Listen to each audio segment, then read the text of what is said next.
Hey chemists, how you going? Mr. Peluso here. Just want to talk you through subtopic 3.10, which is proteins. So we'll get into how they work.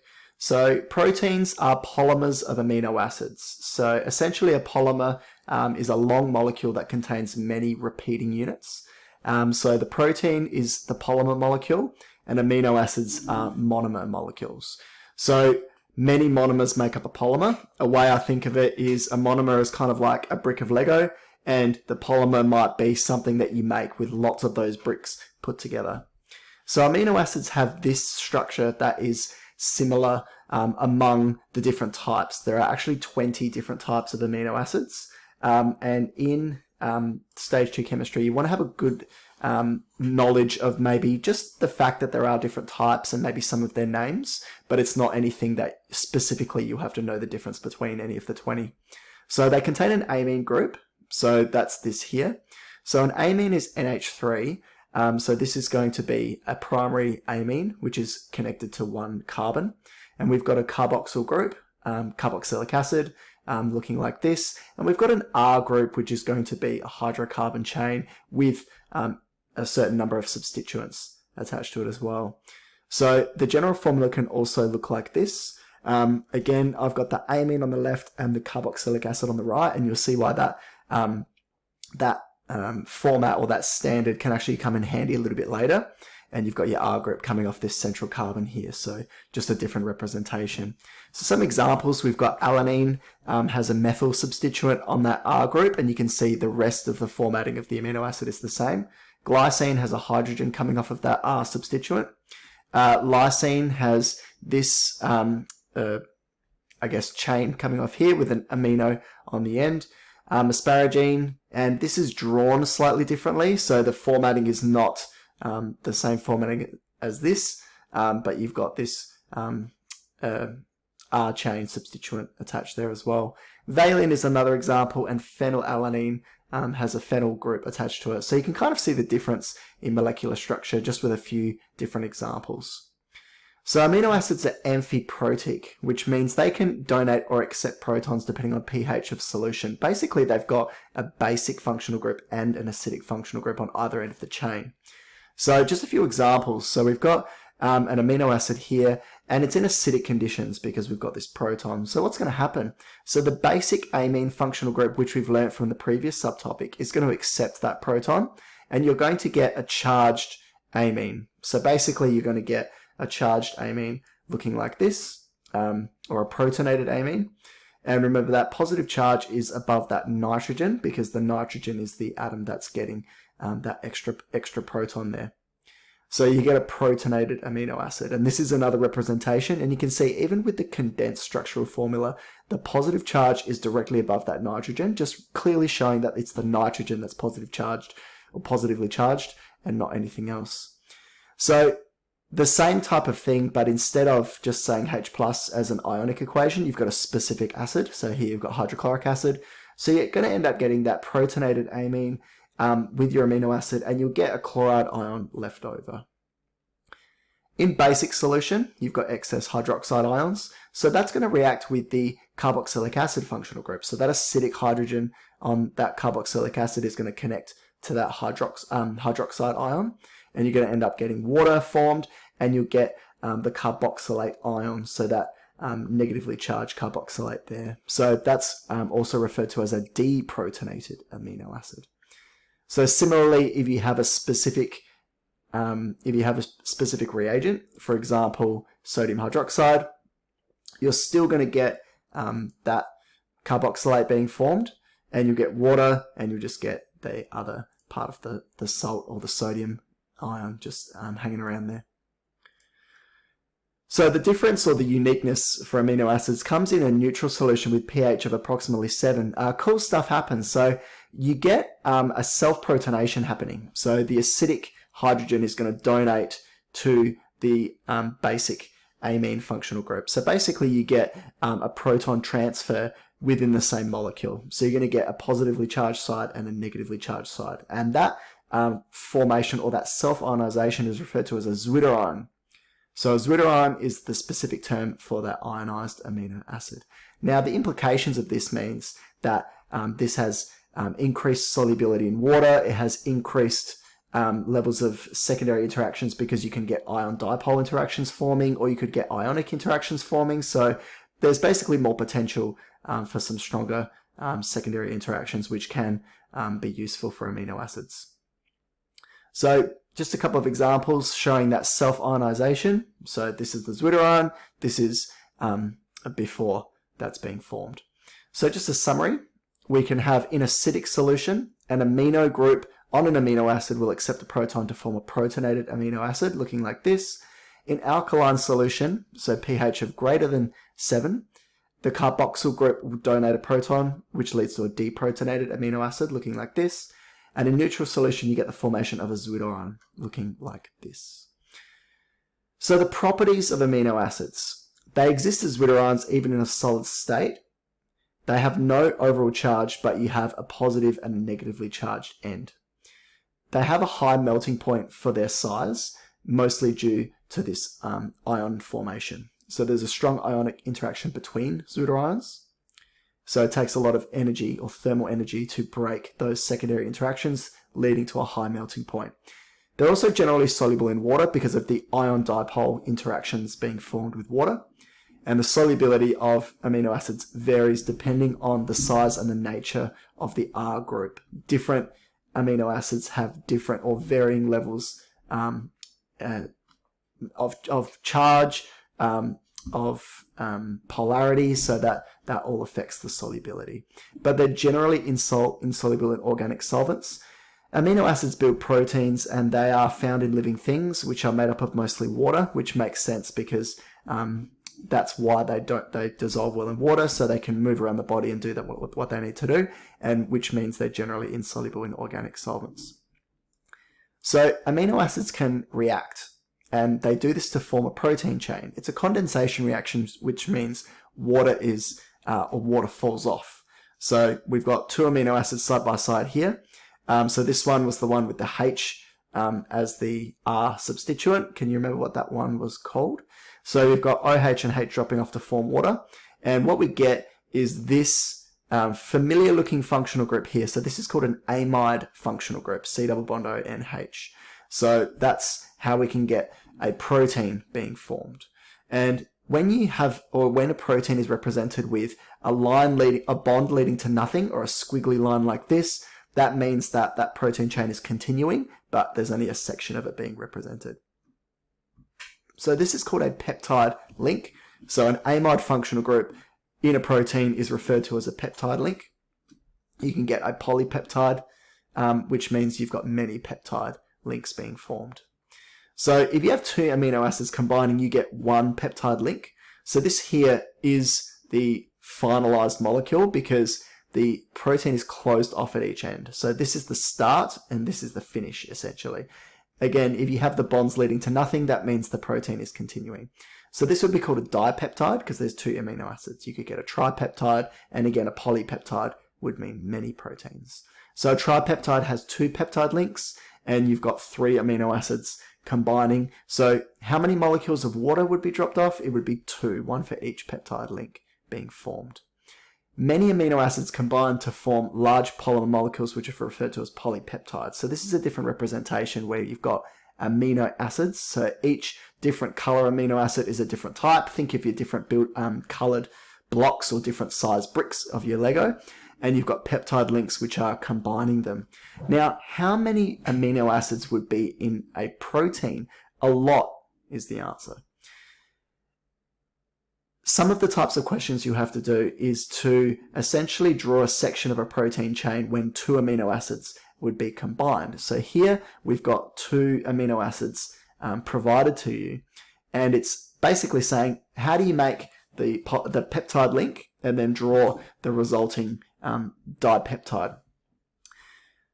Where to start, because this representation can be a bit tricky. What you want to do is to draw it out completely using the template structure. So that's what we saw at the beginning. This is the template structure where you've got the amine, the carboxylic acid, the hydrogen coming up, and the R group down the bottom here. So this representation here, you need to look at, this is the amine. So I want that to be on the left-hand side. So basically what I'm doing is I'm taking this functional group and bringing it upwards and this part of the chain, part of the molecule, that goes down the bottom. So I'm just swapping the two, and then you end up with this, okay? Now you'll notice I changed from the skeletal representation, so carbon and then the phenyl, and you get carbon and then the phenyl, being sure you draw the correct number of hydrogens on it, okay?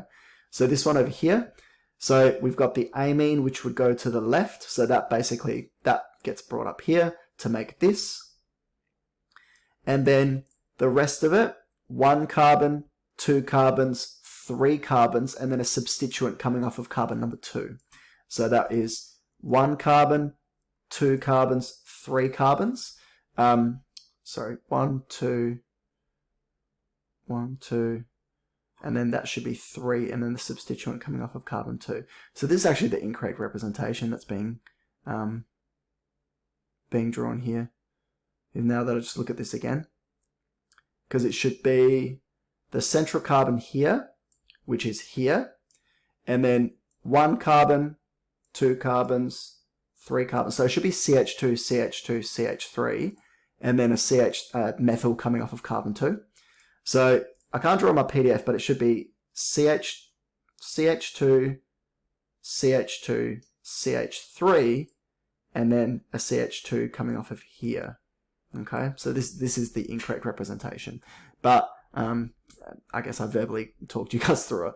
So when we've done that, we get the hydrogen off of the amine and the hydroxide, coming off of the carboxylic acid. That drops off to make your water, and then you get the C double bond O NH connection happening there. So basically, these two connect up to make this.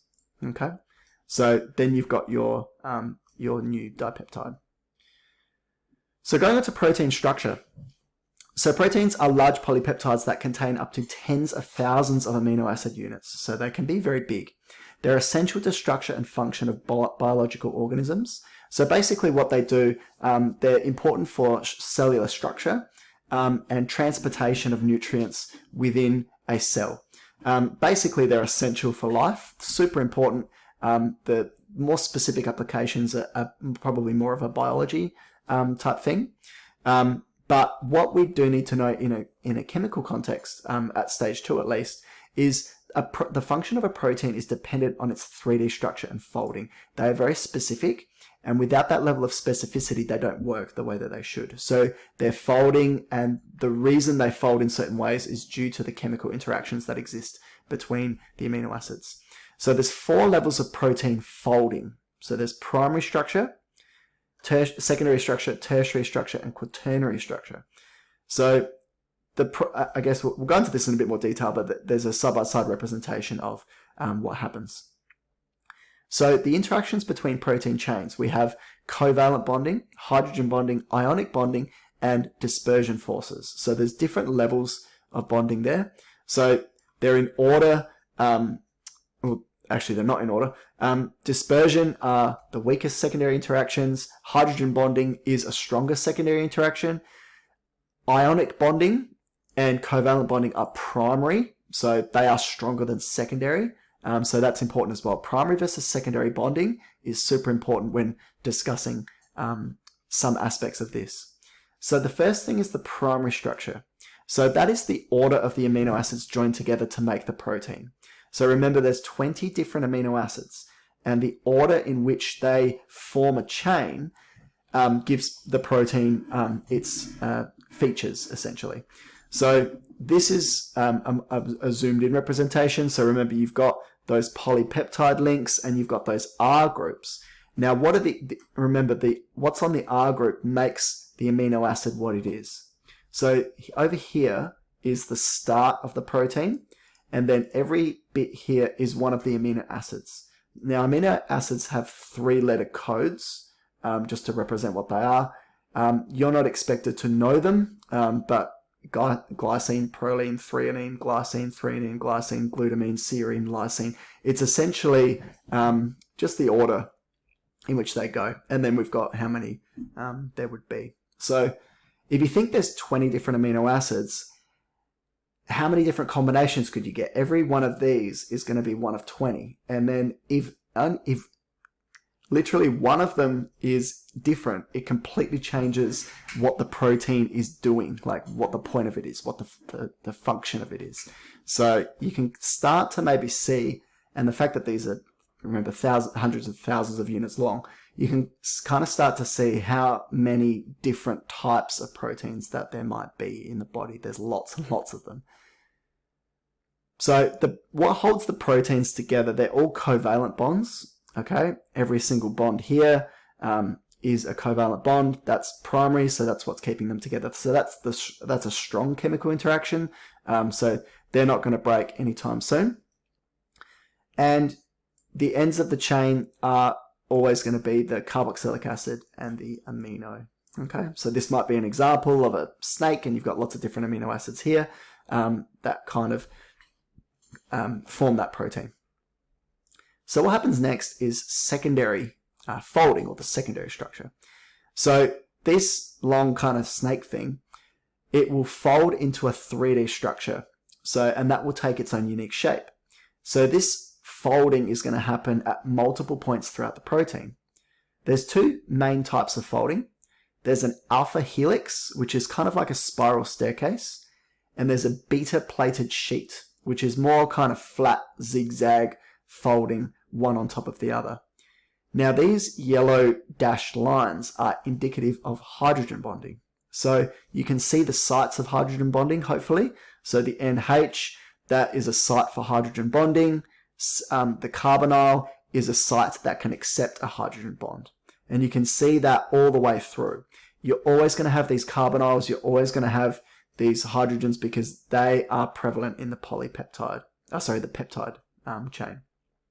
Here, the same interaction is being formed, but it's a side-by-side rather than a kind of spin around on top of each other. So I guess the way that the protein starts to fold is dependent on the arrangement of the protein. So, but you can get multiple of these. Okay, so they're always between the same functional groups, and they're different hydrogen bonding patterns between the helix and the sheet, and you can kind of see the difference in the patterns there. Which forms them. So after that, you get what's called the tertiary structure. So the whole chain rotates and folds itself into its final three-dimensional shape. And that structure is determined by the interaction between the R groups. So here is the tertiary structure of the protein. So each of these yellow and red representations, that's your beta-plated sheet, and that's your alpha helix.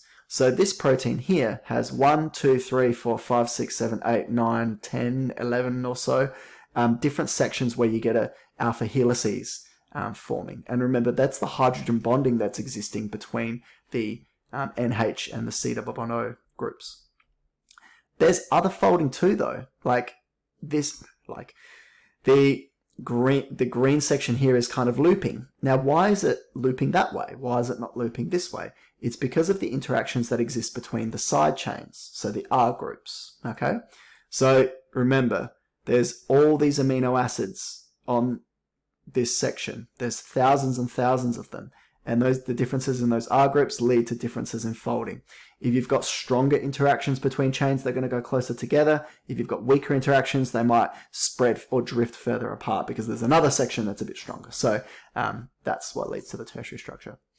So this is a bit of a different, or a more specific example. So this is the backbone of the protein, so all your amino acids. Here you might have an ionic bond being formed between an R side chain here and an R side chain here. So you've got positive, negative ionic bonding, pretty strong. So therefore, these are attracted to each other. So you get some looping and folding going that way. This one here, so that loop, why does it go back in on itself? Because here you've got some strong dispersion forces happening.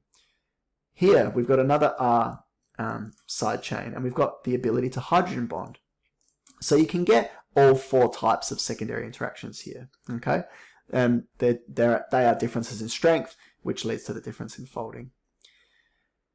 There are factors, now I didn't go through quaternary, but quaternary is basically multiple sections of a protein that are kind of combining in order to make the final form, I guess. So if I go all the way back, the tertiary structure is the protein folding in on itself, and the quaternary structure is, I guess, multiple chains kind of combining to form the protein.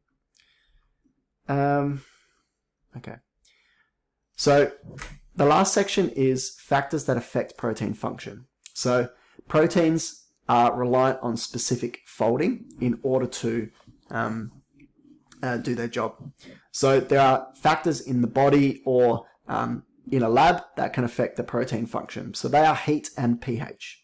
So they change the structure of the protein. So remember, enzymes, which are biological catalysts, which are proteins, have narrow temperatures and pH ranges because they are proteins. So what heat does, if you increase temperature, it increases thermal energy, which increases kinetic energy of the molecules. So they vibrate more. This is nothing that we don't know already. This will break the weaker secondary interactions, because if you've got more increased movement, then you might have the chance to kind of break that interaction, and then it will drift apart and maybe make a different interaction with another molecule. So dispersion and hydrogen bonding are the ones that are going to be disrupted because they're the weaker secondary interactions. So the shape will be altered and the protein will be denatured. That word is super important. That means it won't do its job. It doesn't work. So an example of that is albumin, which is a protein in egg whites. Now that's water soluble, but once it's cooked, it's water insoluble. So the protein has been altered, and therefore it does not work anymore, and therefore its job, which is to make this egg water soluble, or the egg white, now doesn't work anymore. Therefore the egg white is no longer soluble in water. So just a visual representation of this. So the active protein is folded a specific way, heated up, secondary interactions disrupted, it's now denatured. So the primary structure is still intact, but the secondary and the tertiary structure is completely changed. It can't get back to the way that it was, so it's permanently denatured, and you get the results. The same with warming up milk, because then it's no longer water soluble, and then the milk becomes all gluggy and lumpy. Now pH, many amino acid R groups can either donate or accept protons. So aspartic acid is an amino acid that has a carboxylic acid functional group. Glutamic acid, same thing. Lysine has an amine, which is a basic functional group. Arginine, amine functional group, which is basic. If acidity is increased or decreased, the arrangement of those will change. So if the carboxylic acid functional group is existing with a pH greater than 7, so basic conditions, it's going to donate that acidic proton and it's going to form the carboxylate ion. Okay, so that is going to change the strength of secondary interactions. So here, what secondary interactions could exist between side chains? It would be hydrogen bonding. Here, now you've got a fully charged ion, so you can have an ion dipole interaction, which is stronger, so you'll get a greater kind of attraction in most cases. Same here, basic functional group. If in acidic conditions, it will accept a proton to form a charged species. Again, hydrogen bonding changed to ion dipole interactions, so it's going to change the strength of those secondary interactions. You also might get similar charges, so like charges, so they might repel each other. So you could get greater strength, but you could also get greater repulsion. So that will lead to the protein unfolding and denaturing. So guys, that's what we've got for this video. It's a pretty long one, but hopefully just looking through those different sections, you were able to see what we're doing with this section on proteins. Thanks for watching, and good luck with your studies.